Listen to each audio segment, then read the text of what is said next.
Hi hello ನಮಸ್ಕಾರ. ನಾನು ನಿಮ್ಮ ಪ್ರೀತಿಯ ಸುನೀತಾ ಪವನ್. ಎಲ್ಲರೂ ಹೇಗಿದ್ದೀರಾ? ಐ ಹೋಪ್ ಎಲ್ಲರೂ ಚೆನ್ನಾಗಿದ್ದೀರಾ ಅಂತ ಅಂದ್ಕೊಂಡು ಇವತ್ತಿನ ಆಸೆ ಸೀರಿಯಲ್ ಸಂಚಿಕೆ ಏನಾಗುತ್ತೆ ಬನ್ನಿ ನೋಡೋಣ.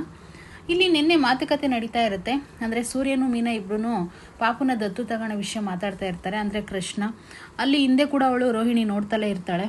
ಇಲ್ಲೂ ಕೂಡ ಇವರು ಮಾತುಕತೆ ನಡೆಸ್ತಾ ಇರ್ತಾರೆ. ಅವ್ರ ಅಪ್ಪನಿಗೆ ಹೇಳ್ತಾ ಇರ್ತಾರೆ, ಅಪ್ಪ ನಾವು ಕೂಡ ಮಾತಾಡಿ ನೋಡಿದ್ವಿ. ಮೀನಾ ಹೇಳ್ತಾಳೆ, ಏನು ಹೇಳ್ದಮ್ಮ ಅಂತ ಕೇಳಿದಾಗ, ಮವ ಏನಿಲ್ಲ ಮವ, ದತ್ತು ತಗೊಳ್ಳೋಣ ಅಂತ ಡಿಸಿಷನ್ ತೊಗೊಂಡಿದ್ದೀವಿ.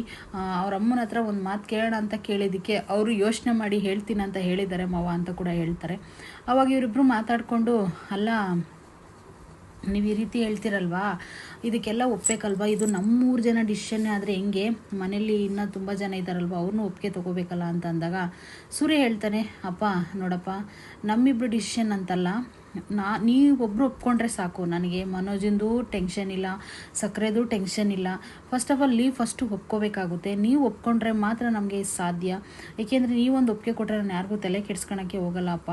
ದಯವಿಟ್ಟು ಹೇಳಿ ಯಾವ ರೀತಿ ಮಾಡಬೇಕು ಅಂತ ಗೊತ್ತಾಗ್ತಾ ಇಲ್ಲ ಅಂತ ಹೇಳಿದಾಗ ಅವರಪ್ಪ ಇದ್ಕೊಂಡು ಅದು ಸರಿನೇ ಅಂತ ಅಂದಾಗ ಸರಿ ಆಯಿತು ಅಂತ ಮಾತುಕತೆ ನಡೆಸ್ತಿರ್ಬೇಕಾದಾಗ ಇಲ್ಲಿಗೆ ಶಾಂತಿ ಬರ್ತಾಳೆ. ಶಾಂತಿ ಬಂದ ತಕ್ಷಣ ಅವರು ಮಾತುಕತೆ ನಡೆಸೋದನ್ನ ಬಿಟ್ಟು ಡೈವರ್ಟ್ ಮಾಡ್ತಾರೆ ಅಂತ ಸೂರ್ಯ ಏನೇನೋ ಡೈವರ್ಟ್ ಮಾಡ್ತಾ ಇರ್ತಾನೆ. ಅವರಮ್ಮ ಕೇಳಿಸ್ಕೋಬಾರ್ದು ಎಲ್ಲ ವಿಷಯಗಳು ಅಂತ ಹೇಳಿಬಿಟ್ಟು, ಅಪ್ಪ ಸಕ್ಕರೆ ಇದು ಕಡ್ಲೆಕಾಯಿ ಕಳಿಸಿದ್ರಲ್ಲ ಅಕ್ಕಮ್ಮಜ್ಜಿ ಅಂತೇಳಿ ಕಡ್ಲೆಕಾಯಿ ವಿಷಯಕ್ಕೆ ಹೋಗ್ತಾರೆ ಅವರು. ಅವಾಗ ಹಿಂದಕ್ಕೆ ನೋಡಿ ರಂಗನಾಥ್ ಅವರು ಈ ವಿಷಯಕ್ಕೆ ಅಂತ ಅಂದ್ಕೊಂಡು ತಿರ್ಗಿ ಆಮೇಲೆ, ಮೀನಾ ನನಗೆ ಯಾಕೆ ಸಿಕ್ಕಾಪಟ್ಟೆ ತಲೆ ನಿಂತಿದೆ ಕಣೆ, ಒಂದು ಸ್ವಲ್ಪ ಕಾಫಿ ಮಾಡ್ಕೊಂಡು ಬಾರೆ ಅಂತ ಕೂಡ ಹೇಳ್ತಾರೆ. ಆಗ ಅಂದ್ಬಿಟ್ಟು ಪಾಡಿಗೆ ಅವ್ರ ರೂಮ್ ಒಳಗಡೆ ಹೋಗ್ತಾರೆ. ರೂಮ್ ಒಳಗಡೆ ಹೋದ ತಕ್ಷಣ ಇವರು ಮತ್ತೆ ಮಾತುಕತೆ ಮುಂದೆ ನಡೆಸ್ತಾ ಇರ್ತಾರೆ. ಇಲ್ಲಿ ರೋಹಿಣಿ ಎಲ್ಲ ವಿಷಯನೂ ಸುಮ್ಮನೆ ನೋಡ್ತಾ ಇರ್ತಾಳೆ, ಅವ್ರು ಮಾತಾಡೋದೆಲ್ಲ ಸುಮ್ಮನೆ ಅಳ್ತಾ ಇರ್ತಾಳೆ ಒಂದು ಸೈಡಲ್ಲಿ. ನನ್ನ ಮಗನ ದತ್ತು ಅಂತಾರೆ, ನನ್ನ ಎದುರಿಗೇನೆ ಬೇರೆಯವ್ರ ದತ್ತು ತಗೊಂಡು ಬೆಳೆಸ್ಬೇಕಾದಾಗ ನನಗೆ ಎಷ್ಟು ಸಂಕಟ ಆಗುತ್ತೆ ಅನ್ನೋದು ಅವಳು ಯೋಚನೆ ಆಗಿರುತ್ತೆ. ಅಲ್ಲಿ ನೋಡ್ತಲೇ ಇರಬೇಕಾದಾಗ ಇವರು ಮಾತುಕತೆ ನಡೆಸಿ ಲಾಸ್ಟಿಗೆ ಸೂರ್ಯ ಮೀನಾ ಹೇಳ್ತಾರೆ, ಅಪ್ಪ ತೊಗೊಳ್ಳೋಣ, ಇನ್ನೊಂದು ವಾರ ಟೈಮ್ ಕೊಟ್ಟು, ಅವ್ರೇನಾದ್ರು ಕೊಟ್ಟಿಲ್ಲ ಅಂತಂದ್ರೂ ಕೂಡ ನಾವು ಒತ್ತಾಯ ಮಾಡಿ ತೊಗೊಳ್ಳೋಣ ಅಂತ ಅಂದಾಗ, ಅಲ್ಲಪ್ಪ ನೀನೇನು ಕರ್ಕೊಬಂದ್ಬಿಡ್ತೀಯ ಕೃಷ್ಣ, ಅವ್ರ ಅಜ್ಜಿ ಕತೆ ಏನು ಅಂತ ಅಂದಾಗ, ಅಪ್ಪ ನೋಡಪ್ಪ ಅವ್ರ ಅಜ್ಜಿನ ಏನು ತೊಂದರೆ ಮಾಡೋ ಅವಶ್ಯಕತೆ ಇಲ್ಲ, ಲಕ್ಕಮ್ಮಜ್ಜಿ ಹತ್ರ ಬಿಟ್ಬಿಡೋಣ ಅಂತ ಅಂದಾಗ ರಂಗನಾಥ್ ಅವ್ರು ಇದ್ಕೊಂಡು, ಹೌದು ನಮ್ಮಮ್ಮ ಅಂತೂ ಒಪ್ಕೋತಾರೆ ಬಿಡಿ ವಿಷಯಕ್ಕೆ ಅಂತ ಅಂದಾಗ, ಅಲ್ಲಪ್ಪ ಇಷ್ಟೊತ್ತು ದಿನ ಬೇಕಾ ತಾಯಿ ಬಂದು ಮಗನ ನೋಡ್ಕೊಳ್ಳೋಕ್ಕೆ, ಅವ್ರು ಏನಾದ್ರೂ ಬೇರೆ ಕಡೆ ಅವ್ರ ಲೈಫ್ನ ರೂಪಿಸ್ಕೊಳ್ಳೋಣ ಅಂತ ಡಿಸಿಷನ್ ತೊಗೊಂಡಿದ್ದಾರೋ ಏನೋ, ಯಾರಿಗೆ ಗೊತ್ತು, ಆಲ್ರೆಡಿ ತೊಗೊಂಡೇ ಇದ್ದಾರೇನೋ, ಅಲ್ಲಿ ಬೇರೆ ಮದುವೆಯಾಗಿ ಏನಾದ್ರು ಸೆಟ್ಲಾಗಿದ್ದಾರೇನೋ ಅಂತ ಅಂದಾಗ ಇಲ್ಲಿ ರೋಹಿಣಿ ಕಣ್ಣೀರು ಆಗ್ತಾ ಇರ್ತಾಳೆ. ಅವಳು ಮಾಡಿದಿರೋದೇ ಅದೇ ತಪ್ಪು, ಹಾಗಾಗಿ ಅವಳು ಕಣ್ಣೀರು ಆಗ್ತಲೇ ಇರ್ತಾಳೆ. ಇಷ್ಟೆಲ್ಲ ಮಾತುಕತೆ ನಡೀತಾ ಇರಬೇಕಾದಾಗ ಇನ್ನೇನು ಅವರು ಕೂಡ ರಂಗನಾಥ್ ಅವರು ಕೂಡ ಅಷ್ಟೇ, ಸರಿಯಪ್ಪ ಆಯಿತು ನೋಡೋಣ, ಯೋಚನೆ ಮಾಡಿ ಎಲ್ಲ ವಿಷಯನೂ ಒಂದೇ ಸರಿ ಮಾತಾಡೋದು ಬೇಡ, ಹಂತವಾಗಿ ಮಾತಾಡಿಬಿಟ್ಟು ಒಪ್ಪಿಸಿ ಬೇಕಾದ್ರೆ ಕರ್ಕೊಬರೋಣ ಅಂತ ಹೇಳಿಬಿಟ್ಟು ಅವರು ಕೂಡ ಮಾತಾಡ್ತಾ ಇರ್ತಾರೆ. ಅಪ್ಪ ನೋಡಪ್ಪ, ನನಗೆ ಅನಿಸಿದ್ದು ಮಾತ್ರ ಆ ಹೆಂಗ್ಸಂತೂ ದಯವಿಟ್ಟು ಇವನ ಬಗ್ಗೆ ಅಂತೂ ಯೋಚನೆ ಮಾಡ್ತಾ ಇಲ್ಲ ಅಂತ ನಮ್ಮದೊಂದು ಅನಿಸಿಕೆ.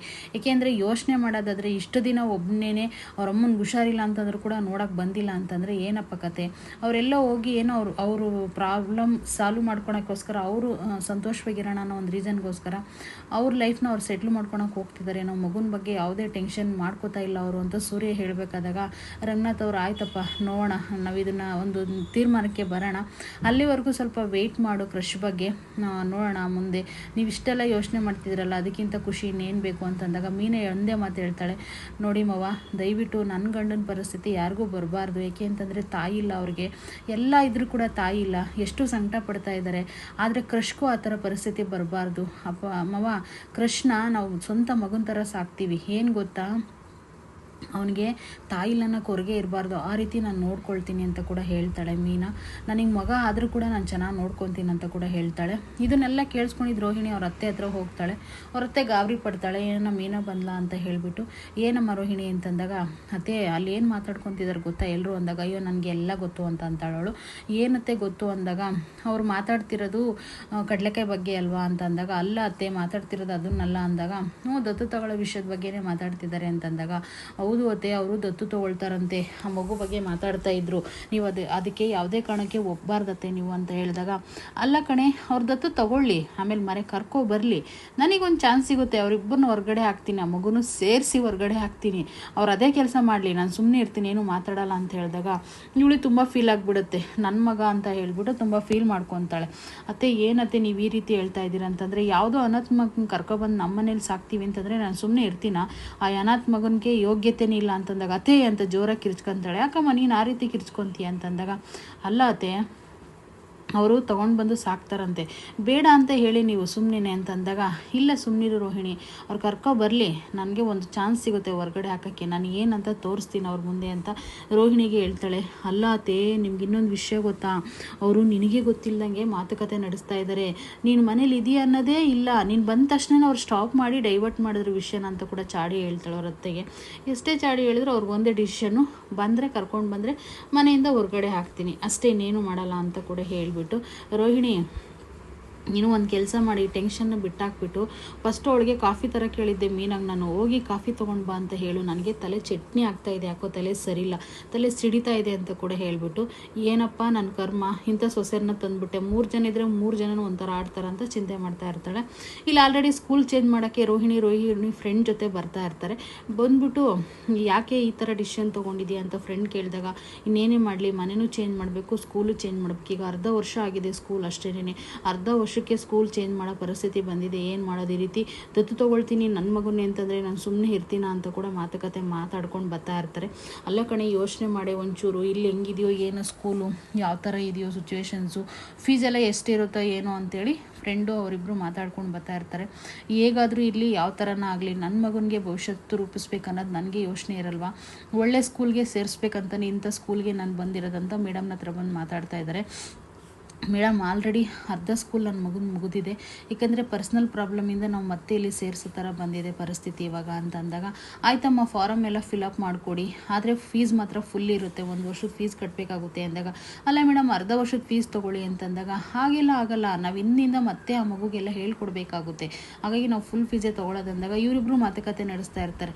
ಇದೇನು ಈ ರೀತಿ ಮಾತಾಡ್ತಾ ಇದ್ದಾರಲ್ಲ ಇವರು, ಎಷ್ಟೊಂದು ಫೀಸ್ ತೊಗೊಳ್ತಾ ಇದ್ದಾರೆ, ಈ ಮೇಡಮ್ ಸುಮಾರಾಗಿದ್ದಾರೆ ಅಂತ ಫ್ರೆಂಡ್ ಹೇಳ್ತಾರೆ.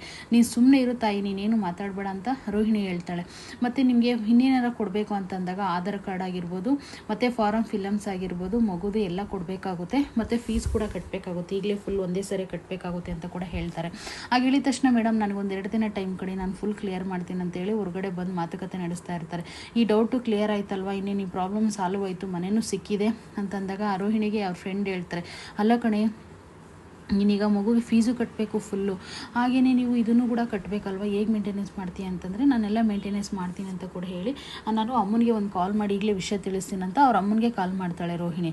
ಕಾಲ್ ಮಾಡಿದ ತಕ್ಷಣ ಅವ್ರ ಅಮ್ಮ ಫಿಟ್ ಮಾಡ್ತಾಳೆ. ಹೇಗಿದೆಯಮ್ಮ ಅಂತ ಕೇಳಿದಾಗ, ನಾನು ಪರವಾಗಿಲ್ಲ ಕಣೆ, ಸ್ವಲ್ಪ ಸುಧಾರಿಸ್ಕೋತಾ ಇದ್ದೀನಿ ಅಂತಂದಾಗ, ಅಮ್ಮ ನಿನಗೆ ಒಂದು ಖುಷಿ ವಿಷಯ ಹೇಳಬೇಕು, ಸ್ಕೂಲ್ಗೆ ಆಲ್ರೆಡಿ ನಾನು ಹೊಸ ಸ್ಕೂಲ್ನ ನೋಡಿದ್ದೀನಿ, ಮತ್ತೆ ರೂಮ್ ಕೂಡ ನೋಡಿದ್ದೀನಿ, ನಿಮ್ಮನ್ನು ಶಿಫ್ಟ್ ಮಾಡ್ತೀನಿ ನಾವು ವಾರದೊಳಗಡೆ ಅಂತಂದಾಗ, ಹೇಗೋ ಈಗಾದರೂ ಮಗನ ಬಗ್ಗೆ ನೀನು ಯೋಚನೆ ಮಾಡ್ದಲ್ಲ, ಮಗನ ಲೈಫ್ ಬಗ್ಗೆ ಯೋಚನೆ ಮಾಡ್ತಾ ಇದೆಯಲ್ಲ ಅಂದಾಗ, ಏನಮ್ಮ ನೀನು ಈಗ ಹೇಳ್ತಾ ಇದೆಯಾ, ನನ್ನ ಮಗನಮ್ಮ, ನನ್ನ ಮಗನ ಬಗ್ಗೆ ನಾನು ಯೋಚನೆ ಮಾಡಿದೆ, ಯಾರ ಬಗ್ಗೆ ಯೋಚನೆ ಮಾಡಲಿ ಹೇಳು, ನೀನು ಯಾಕಮ್ಮ ಈ ರೀತಿ ಮಾತಾಡ್ತಿದ್ದೀಯ ಅಂತಂದಾಗ, ಅಲ್ಲ ಕಣೆ ಆಗಲ್ಲ, ಮಗನ ಬಗ್ಗೆ ಈಗಾದರೂ ಯೋಚನೆ ಮಾಡೋದಲ್ವಾ, ಅದಕ್ಕಿಂತ ಖುಷಿ ನನಗಿನ್ನೇನಿಲ್ಲ ಬಿಡು ಅಂತಂದಾಗ, 1 ವಾರ ವೆಯ್ಟ್ ಮಾಡಮ್ಮ, ನಾನೆಲ್ಲ ಶಿಫ್ಟ್ ಮಾಡ್ತೀನಿ ಅಂತ ಕೂಡ ಹೇಳ್ತಾಳೆ ಅವ್ರ ಅಮ್ಮನ ಕೈಲಿ.